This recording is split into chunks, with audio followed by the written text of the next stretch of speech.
Hi friends, पिछली video में मैंने आपको बताया था कि किस तरह से मैंने अपने खाने पीने तथा बुक्स और यूनिफॉर्म की समस्याओं का हल निकाला था और कुछ राहत सी महसूस हुई थी मुझे।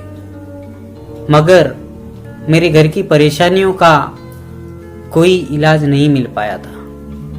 मेरा गांव हॉस्टल से करीब होने के कारण मैं कभी कभी रविवार के दिन भोजन करने के पश्चात घर की खबर लेने गांव चला जाता था और शाम को फिर से वापस आ जाया करता था। घर जाने के बाद घर के हालात देखकर फिर अपनी परिस्थिति पर तरस आता था। रूखा सूखा जैसा भी मिले वही खाकर जी रहे थे ये लोग। बड़े भाई सुबह कॉलेज चले जाने की वजह से खाना नहीं बना पाते थे। 10 किलोमीटर दूर साइकिल से जाना और वापस आना, वह भी खाली पेट, और आते तक कम से कम 1:30 बज जाते थे।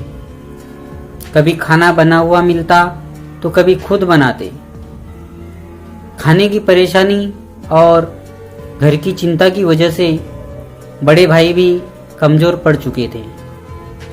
पिताजी उस समय पढ़ाई का महत्व न समझने की वजह से हमेशा पढ़ने के लिए मना करते रहते थे। एक दिन तो हद हो गई थी।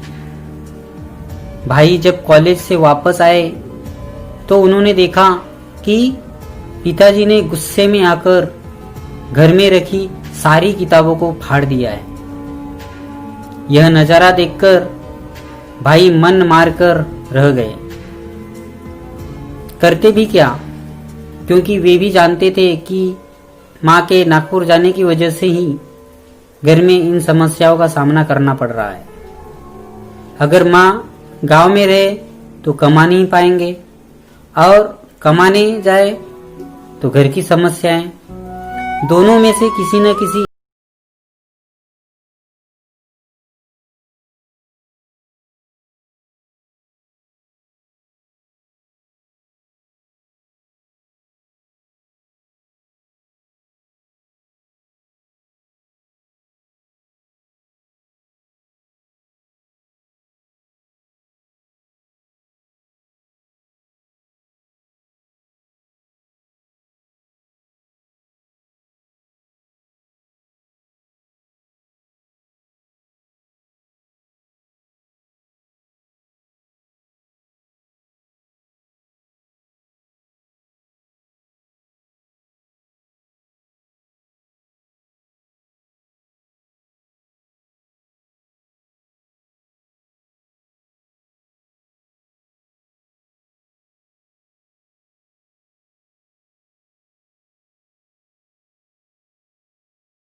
और अभी भी है कि जब भी कोई बड़ा व्यक्तित्व वाला इंसान मुझे पसंद आता तो उसके करीब जाना और पहचान बनाने की मेरी इच्छा होती थी और इसमें मैं सफल भी होता था।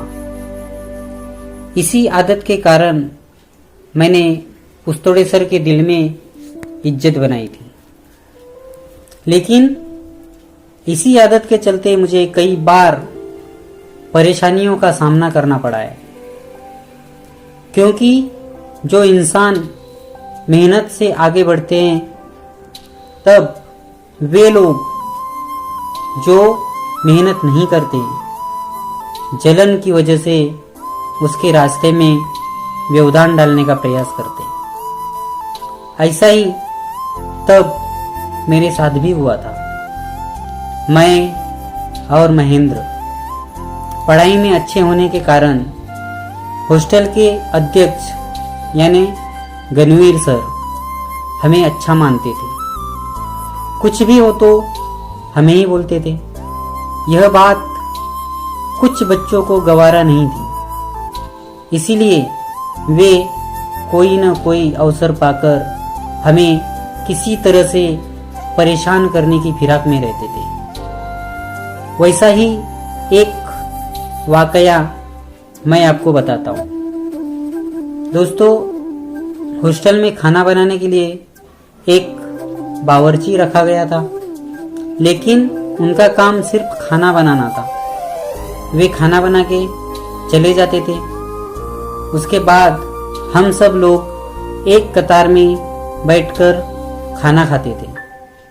प्रतिदिन 3 या 4 बच्चों की परोसने की जिम्मेदारी होती थी। सभी बच्चों का दिन निश्चित किया गया था। जिस दिन जिसका नंबर होता वे ही परोसते और बाद में अध्यक्ष यानी गणवीर सर के साथ बैठकर खाना खाते। मैं, महेंद्र और 2 बच्चों का मंगलवार दिन निश्चित किया गया था। बाकी दिन दूसरी सब्जी बनती थी, मगर मंगलवार को दाल बैंगन बनने की वजह से सारे बच्चे अधिक भोजन करते थे। इसी वजह से उन्हें परेशान करने का मौका मिल जाता था। कुछ बच्चे उस दिन पहले ही योजना बना लेते थे कि आज अधिक खाना खाकर पूरा भोजन खत्म करना है, ताकि हम लोगों के लिए न बचे और हमें फिर से बनाना पड़े। और होता भी वैसा ही था। हमें फिर से खाना बनाने की नौबत आ ही जाती थी, लेकिन हम भी शेर पे सवा शेर थे। अपने हिस्से की दाल हम पहले ही निकाल कर छुपा कर रख दिया करते थे, इसलिए केवल चावल ही बनाना पड़ता था।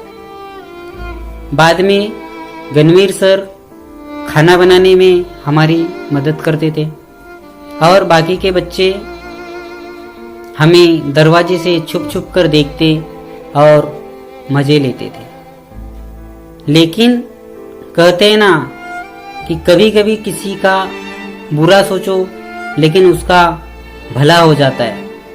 वैसा ही हमारे साथ भी होता था। उस दिन गणवीर सर हरी मिर्च तलते थे और तली हुई मिर्च हमें भी देते थे। उनके साथ हम भी स्वाद का मजा ले लेते थे। दोस्तों, इसी तरह से वे कोई न कोई अवसर पाकर हमें परेशान करते थे। तो दोस्तों, अगली वीडियो में जो बताऊंगा उस हादसे में सस्पेंस है, हॉरर है और दर्द भी है। तो दोस्तों, इंतज़ार कीजिए मेरी अगली वीडियो का। तब तक के लिए धन्यवाद।